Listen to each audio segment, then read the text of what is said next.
नमस्कार RT academy रे आपण मानक स्वागत।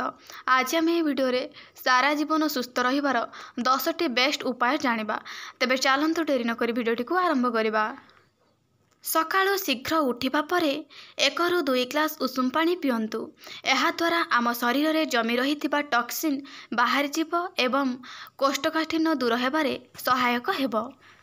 आस्गार्ड बा कखारू दुनियार सबुठु बड़ डिटॉक्सिफाई फूड। खाली पेटरे एहार जूस सेवन करिबा आम शरीर पई अमृत समान, तेणु एहाको नियमित सेवन करंतु। सकाळे चाहा और कॉफी पीवा एक बद अभ्यास। यह आम शरीर अनेक क्षति साधन करिथाए, तेणु एहाको परित्याग करंतु। सकाळ जलखियारे दलिया, मिलेट किंबा फाइबर युक्त 4-5 प्रकार फल यथा कदली, सेव, डालिंब, कमला आदि खाद्य खाआंतु।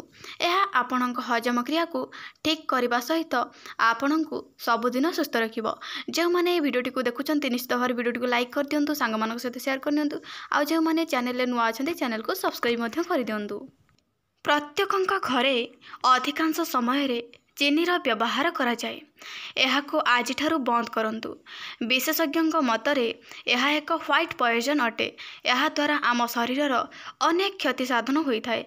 यह परिवर्ते आपण गुड़र सेवन करंतु। गुड़े भरी रही अनेक औषधीय गुण। यह आमको अनेक गंभीर रोगरू मुक्ति देता है। यह हजम क्रिया को सुस्थ रखा सहित कोष्ठकाठिन्य दूर करिथाए। गुड़े आयरन अधिक परिमाण रे थिबारु यह रक्तहीनता दूर करिथाए। मोट उपरे कहबाकू गले गुड़ आम शरीर को सफा रखा सहित शरीर वर्ज्य वस्तु को बाहर करिबारे सहायता करिथाए।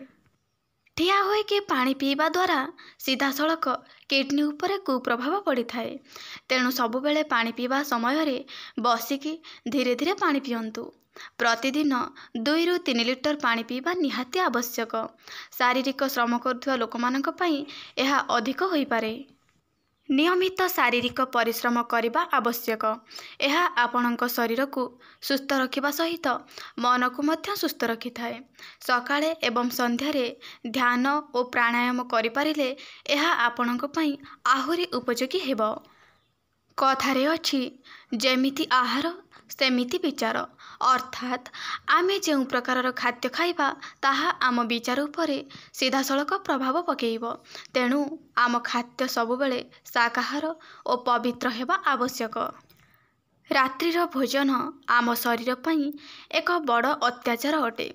सूर्यास्त परे खाद्य हजम हेबारे बाधा सृष्टि होता है, तेणु आम हिंदू संस्कृति रे मध्य रात्रि भोजन को बारण करा जायछि।